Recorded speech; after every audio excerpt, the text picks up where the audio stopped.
Ya, saya kira itu bagian dari apa? Dari semacam drama yang harus kita lihat dan mungkin drama ini masih akan terus eh, beberapa saat akan menjadi sorotan publik. Karena inilah gempa bumi hukum yang pertama, Gempa bumi hukum yang pertama. iya, di dalam era pemerintahan Pak Prabowo. Hmm. Selama ini banyak masalah hukum, tetapi ini kita anggap sebagai gempa bumi karena penegak hukum yang paling ditakuti di bidang hukum pidana, ahli hukum pidana pencucian uang yang bernama Febri Adriansyah, ternyata dia sendiri yang ditersangkakan kemudian dengan bukti-bukti yang cukup menggetarkan dari sudut penyitaan dan penggeledahan. Ini belum pernah terjadi. Kalau jumlahnya sih yang banyak, apa jumlah besar barang yang banyak atau catatan korupsinya yang banyak itu ada beberapa. Ada yang lain ya. Tetapi pelakunya kan bukan Dari sisi pelakunya ya. dari sisi pelakunya ini Seorang pejabat tinggi iya, institusi penegak hukum gitu. gempa bumi hukum terbesar dan si Febri ini kan mengatakan itu memang yang disita itu disentul barang-barang itu memang rumah saya. Tapi barang-barangnya ada yang punya. Ya kan ini menimbulkan tanda tanya. Bahkan ada sekarang orang yang uh, menganggap apa pernyataan itu aneh. Itu kan di rumah dia. Kok dia tidak tahu? Gitu kan.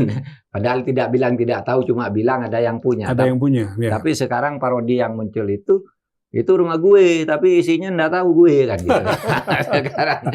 Iya, saya rasa kalau peristiwa ini dikatakan sebagai gempa bumi penegakan hukum, dan di waktu yang sama ketika ada peristiwa besar semacam itu, proses hukum berjalan. Pada akhirnya ada tindakan upaya paksa berupa penggeledahan, ada upaya paksa berupa penyitaan. Bahkan sudah diterbitkan surat perintah penyidikan. Kalau kita bicara soal teknis hukum sedikit, surat perintah penyidikan itu artinya aparat penegak hukum sudah mengamini bahwa ada bukti permulaan yang cukup untuk menyatakan bahwa itu adalah tindak pidana. Jadi faktualnya gempa bumi terkait dengan besarnya angka baik harta-harta yang disita itu sebagai tindak kejahatan, toh negara menindak itu.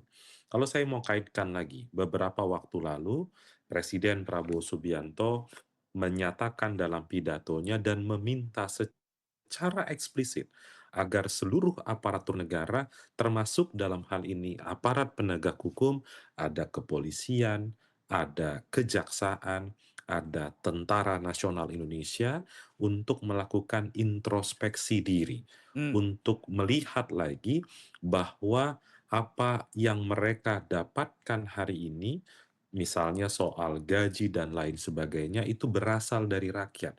Sehingga pesan kuat di sana adalah jangan sampai mengkhianati kepercayaan masyarakat. Dan ketika itu terjadi, maka proses penegakan hukum ada dan siap untuk menyasar mereka, dan itu terlihat dan terjadi saat ini.